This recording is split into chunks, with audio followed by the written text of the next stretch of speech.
ganda. Oo, sobra talaga siya nahigit. Alam nyo, galing ako sa ano, no, napadaan, di ba, matagal ako sa Sri Lanka. Nakita ko, yung mga tao, paano pinahahalagahan nila yung kultura nila. Paano nila pinahahalagahan yung mga pagkain nila. Kasi sabi ko, pagkain nila, halos pare-pareho, no? Pero yun ang kanilang ano eh. Yun ang normal na pagkain nila sa umaga.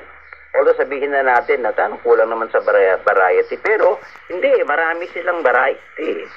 Halimbawa, atin, tapos mga yung sa Thailand, kasi yung connecting flight ko Thailand, so nag-stay muna tayo sa Thailand sandali. Makikita mo rito yung paano, bakit ang dami nilang maraming produkto? Bakit masyado nating, ang dami mga Pilipino pumupunta, namimili ng mga produkto ng mga Thailand, no? Kahit na yung dami yung Pilipino nakita, Father, nagulat kayo. Ay, marami ko makakasalubong eh, pag Tagalog ang salita eh. Tagalog ang salita eh, sabi ko, okay, Tagalog ang mga salita nito, pero siyempre, mga Pilipino doon, hindi masyadong nagpapansinan. Hindi masyadong nagpapansinan eh, mga Pilipino. Maliban na lang, kung siguro mag-effort ka, lumapit ka, kausapin mo, ay, mga Pilipinas pala kayo, ganun. Pero, ako kasi, hindi ako ganun eh, medyo yung kung ano ako, medyo mas gugustuhin ko na lang eh. Basta yung mag-ano ako. Kasi otherwise, siyempre, pagka medyo may encounter ka, ang dami ng mga kwento, ang dami ng mga... so, ako para malagi, nagmamadali. may gano'n akong tendency magmadali lagi.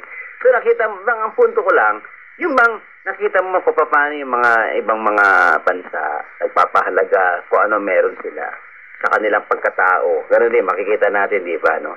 Kaya nga sabi ko, parang nakakalungkot din tayo, parang kulang tayo mata sa pagbibigay paghalaga sa sarili natin.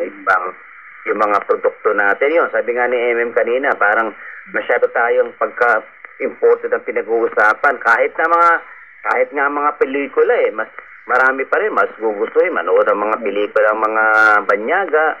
Pero ako naman napansin ko naman din, dahil siguro ganitong mga klaseng panghamon, gumaganda rin naman yung mga pelikula natin at hinahangaan sa ibang bansa, di ba? Yung mga artists natin, samantalang tayo nun dati, hindi. O kahit ngayon, kahit na yung mga nag-e-excel na rin tayo sa iba-ibang larangan ng ng arts, ng science, ito na rin yung mga pagkakataon din natin, na talagang bigyan natin kahalaga sa yung ating national identity. Pero siyempre muli Joel, MM, mga kapanalig, babalik uli yan sa ating environment. Kung paano tayo pinapalago o paano tayo ginagabayan, Anyway, bago tayo magpatuloy mga kapanalig, batiin lang natin yung ating mga kasama o mga kapanalig na bumati po sa atin, si Gliceria Pugao Pacayra, yan, bumati po sa atin, mula po sa Binondo, Manila.